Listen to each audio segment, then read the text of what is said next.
I'm Avit Bwowmik. I'm an assistant professor in Khalsa University, but also the research director of Exponential Roadmap Initiative. But most importantly, I'm a climate scientist and I care for the environment and our climate. And I'm here to share with you something that will help you to cut down your emissions in 4 easy steps. The science has been really clear about this. Climate change is not a problem of the low-lying developing countries anymore. We have experienced the history's worst wildfire in Sweden in 2018. We have also experiencing the collapse in the Nordic cod fishery, which is the major livelihood in many of the Nordic countries. We are at a planetary emergency. The only way out of this is to cut down our emissions really fast.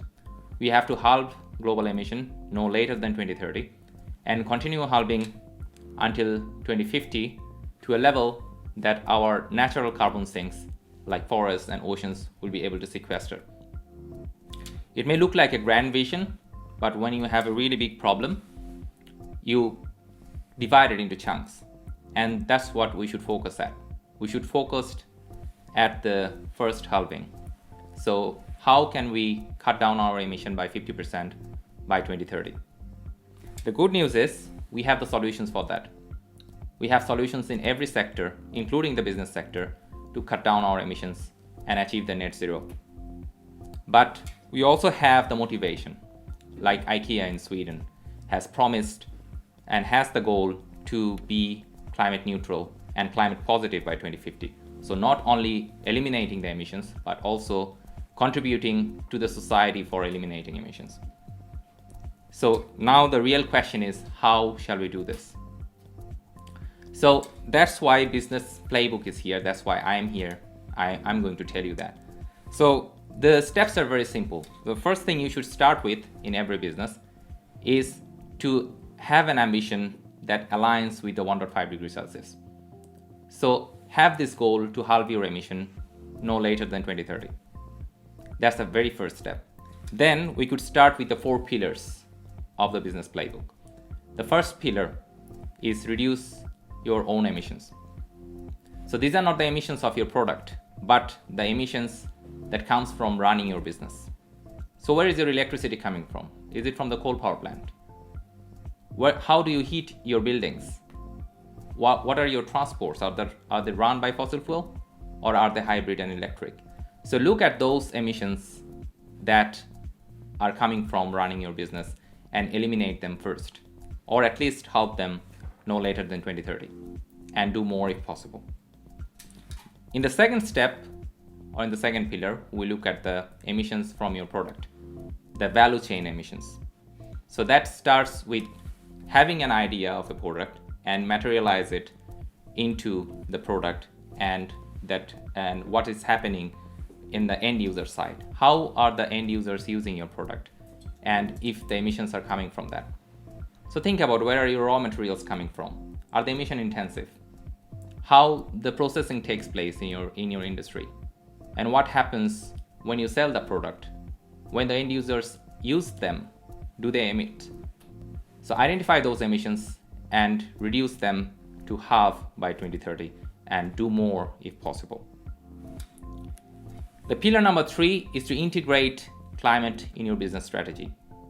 So you can take a step forward and do more for climate action. So not only actually reducing the emissions from your product and in your business, but also sell product and create ideas for products that will help the society to reduce emissions. So products that are based on renewable energy, products that helps people to sequester emission from the atmosphere. And the final step is for you to be a role model for the society. So try to influence the policies, the policymakers, the local decision makers, the other businesses who hasn't managed. Guide them, be their role model, that show them what you did, what you achieved, and help them in achieving the same. So once you do all these things, maybe you have this question in the back of your head, that why business is so important. Because climate change is a global problem, it's everyone's responsibility. What special role can business play? So a simple answer to that's at the core of every business, is the profit maximization. So you are doing business because you want to make money out of it. And Sweden has set the leading example in this fact that actually reducing emissions means profit maximization. So during the last 27 years, Sweden managed to increase its GDP by 78% by reducing its emission by 26%. So achieving sustainability is not only for your existence, but it's also profitable. And follow that line. And the second thing is basically about your clients. People don't buy what you do, but actually what they buy is why you do it. So set this example to the society and you will get more clients, and more clients means more business and more profit. So going back to the original climate goal, achieving sustainability and help our society to be sustainable, take also these steps to achieve the profit maximization for your business and be a role model to the society. Join the small and medium enterprise climate hub, where many industries are joining in, signing up and making their promises to cut down emissions, making their promises to achieve sustainability. You can be one of them. Not just that you make promises, but by showing that you actually achieve that, you can do this. And always keep this goal behind your in your mind, that we have to halve global emissions no later than 2030. You can do that, and I hope we will achieve it as a global society. Thank you.